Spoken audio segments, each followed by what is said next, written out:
Hello, I'm Alistair MacLeod and I'm in Madrid on behalf of the Gold Money Foundation. And with me I have Juan Ramón Rayo, who is one of the leading Austrian school economists in Spain. Welcome. Hello. Tell me, is interest in the Austrian School of Economic Theory growing in Spain, or how do you see it? Yeah, I think it is growing, especially not in the academia, because well, we know that the academia is closed and it's not willing to accept ideas who don't fit in their framework, in their established framework. But from a social point of view, I think many people who is approaching to economics, who wants to understand how the economy is going, how the business cycle is developing, tries to take the Austrian framework in order to understand it. Furthermore, not only common people but also businessmen who are interested in foreseeing what will happen in the economy, and that have realized that the real alternative is Austrian economics, because it's the only school that provides a theory of boom and bust related to monetary phenomena.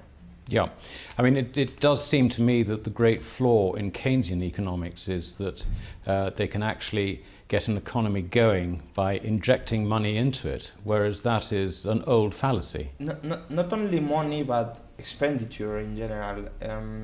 Keynesian economics assumes that demand leads supply. So if you stabilize your level of expenditure, whatever it is form of, whatever it is its composition, you can achieve growth, you can achieve an economy going, you can make an economy going. But this is obviously totally wrong. I mean, if you have a structure of production which is totally distorted, which makes no sense, which has a lot of houses, a lot of construction capacity, but on the other hand you have a completely lack of raw materials, for example, obviously if you spend more money you are not solving the internal problems of the supply, of the structure of production. So Austrian economics realizes and establishes what say that supply equals demand. Not that, as Keynes misunderstood, say that supply creates its own demand. That's something that Keynes never said, never said. So if you have a flawed supply, you also have a flawed demand, which is what we are now seeing. I mean, when Keynesians say that we have a problem of demand, it's true, but it's a problem of demand because we have a problem of supply. You cannot solve supply from demand because the structure of production, the structure of capital is so heterogeneous, it's so it's much specific. You cannot put a sofa in order to produce oil. So if you have invested a lot in producing houses, you cannot use that production capacity to produce more oil. You have to save in order to create new capital goods, in order to abandon old bad investments. So just by printing money, just by issuing debt by the government, you cannot solve a problem which is more structural, which comes from the division that labor has been divided in a wrong way. You touched on the boom conditions, which have particularly affected Spain. How is that unwinding at the moment? It's obviously a painful process, but presumably there's a lot more unwinding of that to occur. Yes, especially if you take a look to, for example, United States, you can see that much of the adjustment in the housing sector has been done. Why? Because prices had fall a lot. They have adjusted to more or less their fundamentals. But when you see Spain, of course there are many other problems in the United States, but at least the sector that started the crisis more or less has been adjusted. Problem is that the state has grown, has increased spending a lot, so you have now a public and state problem in the economy. A too big state who is spending too much and who cannot finance their too huge expenditures without monetizing debt, basically. Yeah. But in Spain, the adjustment in the real sector, in part, has been done obviously because when you have 5 million unemployed people, you cannot say that there hasn't been a huge destruction of production structures. But in the case of the housing sector, prices have not fallen as much as they should, not even a half probably of what they should.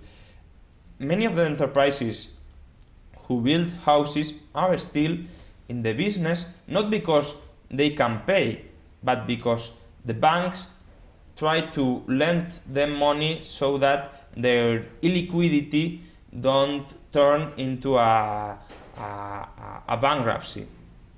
But that doesn't solve the problem. That puts the problem forward. So if to this situation, which is very complicated because it has been here for 4 years at least, you add that the rest of the economy cannot create more wealth, more business plans which are affordable, which can be financed and profitable, because you have a very rigid, a very inflexible labor market, an energy market which is each time more expensive because government is subsidizing renewable energies, which are a crazy thing. If you add to this framework of the economy, which is very complicated, and a state which has the same problems than that of the United States, but without the printing press, then you have the current situation, because government cannot print money, so private savers see how is the economy, how is the whole society. So how can you repay a debt if your economy is falling and your debt is increasing? Absolutely. And from what you say, that the process has hardly started. And presumably it's very difficult for the politicians, not only in Spain but elsewhere in Europe, to accept that we're now in a sort of period of overall money contraction in terms of bank credit, because the banks naturally have become more cautious. They want to maybe defer the bankruptcies, say, in the construction sector, as you described. But it's a process, this sort of stopping the banks from contracting their credit is a very difficult thing to control and manage, I would think. It's an impossible process. I mean, the problem is not only that banks don't want to lend, it's also that private people in general, of course you have exceptions, but as an aggregate, if we want to think in aggregate terms, don't want to borrow, because they have reached a point of debt saturation. They are so much indebted that they don't want more debts, because they cannot even pay current debts. It's nonsensical that they assume more debts. So we are in a process of private deleveraging, because all agents, families, enterprises, even banks want to reduce their debts. What happens? Governments don't want to assume this, because this obviously is painful. You have to go through a process where, well, aggregate demand was composed by future goods, by credit. So if not only the level of credit expansion reduces, but in fact goes back, during a time you have a contraction of demand, and then a necessity for restructuring the structure of production, for readjusting the structure of production. And that is painful, that is unpopular.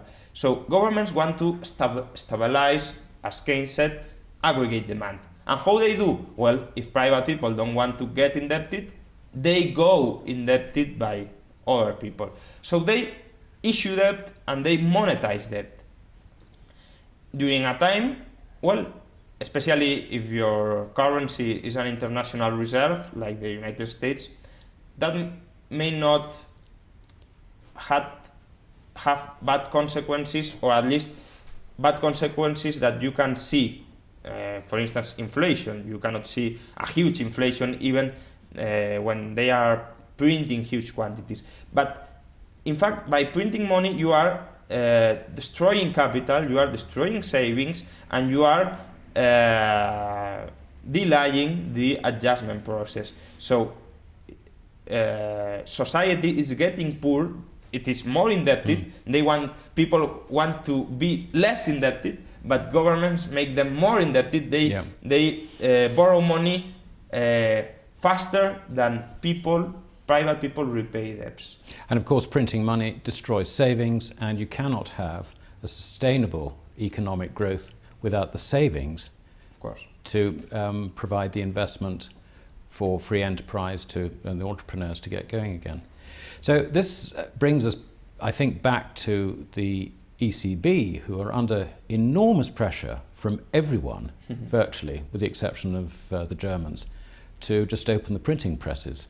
Are they going to give in, do you think? I know that they're not allowed to do it, but rules are broken. I think they will finally do it, unfortunately. And they will do it because they don't want to go by a process of national bankruptcies. They want to keep the euro at any price, even if the euro should have been the European Deutschmark, and finally it will be the European peseta, the European drachma, the European lira. Because you have, if ECB opens the printing press, you are transforming supposedly the Bundesbank, the ECB, in what was previously the Spanish central bank, the Greek central bank, etc. So if the purpose of the euro was to have a more or less hard currency like the Deutschmark, you obviously have failed you have failed in case you reproduce the bad behaviors of those central banks. The logical process would be to force governments to adjust their finances, to privatize all their assets. I mean, Greece, for instance, has a debt of 350 billions of euros, but they have assets. Of course, value can change because assets don't have a fixed value, but estimated value is around 300 billion. So why don't they largely privatize all their public assets, at least to reduce public debt into a half of what previously But where are the buyers going to be for all these assets? Because I think what you're describing is a situation where the whole system turns seller. Yeah. And under those circumstances, having partially destroyed savings, the only savings that don't seem to have been destroyed are all in China and India, and therefore not accessible, as it were, and not readily recyclable, if you like. But they aren't, in part because Western governments don't want Chinese or Indian people to own Western companies. So on the one hand, they want to sell the assets. On the other hand, they're still telling us who's eligible to buy them. That's the point. But even if you don't have access to foreign savings, which is a nonsense, you could at least, if you want to bail out countries, which is not correct and it's not convenient, but you can bail out in a more sensible way. I mean, Germans are the creditors. Why they don't take the assets and pay part of the debts with those assets? I know the price of those assets would be not a market price, because you don't have a market price, or at least a market price in which they are not buyers. So it's not a fundamental price. But at least you could compensate. Yes, I mean it's a better proposition, or more practical proposition than just throwing more money at a situation where that money is just going to disappear, and the countries with deficits are just going to be asking for more money down the road. So I think that certainly makes sense. Now you say that you think that the ECB will eventually give in one way or the other, and certainly because we live in a world of dollar currencies, and we're really tied to the dollar, it's difficult to see that the ECB would allow the euro to rise substantially against the dollar anyway. So, whether they print to save Italy, Spain, Greece, whoever, or whether they print in order to keep the euro down, it looks to me like it's going to happen anyway. Yeah. And so we have the problem, I think, individuals trying to protect themselves when central banks seem to be embarked on a course of destroying money. Do you see this destruction of money continuing till, is it a huge risk that it gets destroyed entirely? I mean, how do you see this working out? It can happen. I mean, by now I don't foresee necessarily the international monetary system. It's very unstable. It's very unstable in the last half century because you haven't had a currency tied to gold, so it has been an unstable system with a lot of depreciation, appreciations of national currencies. You haven't had properly an international monetary system. You have had a national monetary systems in competition. But I don't foresee by now the complete destruction of the system, because I think monies can be stabilized. I mean, if countries return to the path of wealth creation, I mean, they pay off part of their bad debts, they liberalize the economy, they allow entrepreneurs to recompose their business plans. But as I understand it, in Europe, this would be a totally different way of thinking. Yeah. I mean, do we see any I understand that the businessmen and thinking people are beginning to sort of think, well, this isn't actually how the world really does work, and they're turning to Austrian economics. Yeah. But do we see any evidence of this coming into politicians, the senior civil servants, whose natural instinct is to protect what they have got? Yeah, this is true, but it's also true that I think politicians should understand that if they don't do correctly, they will lose. I mean, we know for certain that in Spain, for example, if the next government don't allow the creation of 2 or 3 million jobs in 4 years, they will lose the elections. Of course, there are other politicians who want to play the populist card, and when the chaos is spread, they want to go to the government. That's another situation. Right now, I think that all the politicians, all the establishment, know that they will lose all their power if the economy doesn't surge. The problem, they neither want to assume the cost of doing that. So I don't think how things will go. I am, in a sense, pessimistic, especially for Europe, but I think that we also have the potential to handle the situation, and I hope, maybe it's our own hope, that the evidence will finally impose to reality. I hope.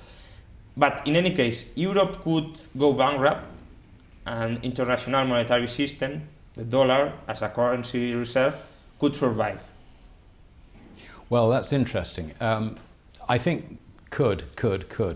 Do you see gold coming back as in some ways part of the monetary system or replacing the monetary system in the future? Yeah, I think fiat money is not, if you want to say in neoclassical terms, an equilibrium money. Why? Because money has two main functions, a medium of exchange and a store of value. Fiat money, it's a very bad medium of exchange, especially from an international point of view. I think the dollar's gone down, what, 98% since the Fed. And a store of value, it's also a very bad store of value, because in the last 50 years it has depreciated 95-98%. So the two functions of money are very bad accomplished with fiat money. So obviously people is always trying to find other assets who can be used to serve these functions that money should have. Which assets were? Well, in the last 20 years we have seen stocks being monetized, bonds being monetized, raw materials being monetized, housing being monetized, but obviously those assets develop bubbles. Their value, their market value goes above its fundamental value. So at the end you have a huge production of these assets and their price goes down. The case of gold is very different, not only because gold has monetary properties which the other assets have in a much less or harder way, but also because gold is relatively scarce. You cannot produce much gold in relation with the stock which already exists. The supply is fixed. The supply, for all intents and purposes. Yeah. Short run is fixed, but even if you increase, I mean, now we are these last years in the maximum historical production, annual gold production, but it's 1.5% of all the stock of gold already produced in history. So that doesn't make a huge change in gold supply, so it can keep its purchasing value. So you cannot talk about a gold bubble. That doesn't make sense. I don't mean that gold cannot plunge in prices. I mean that any price is good for gold, because as it's a monetary asset, it's not a productive asset, it doesn't produce anything, it's a monetary asset.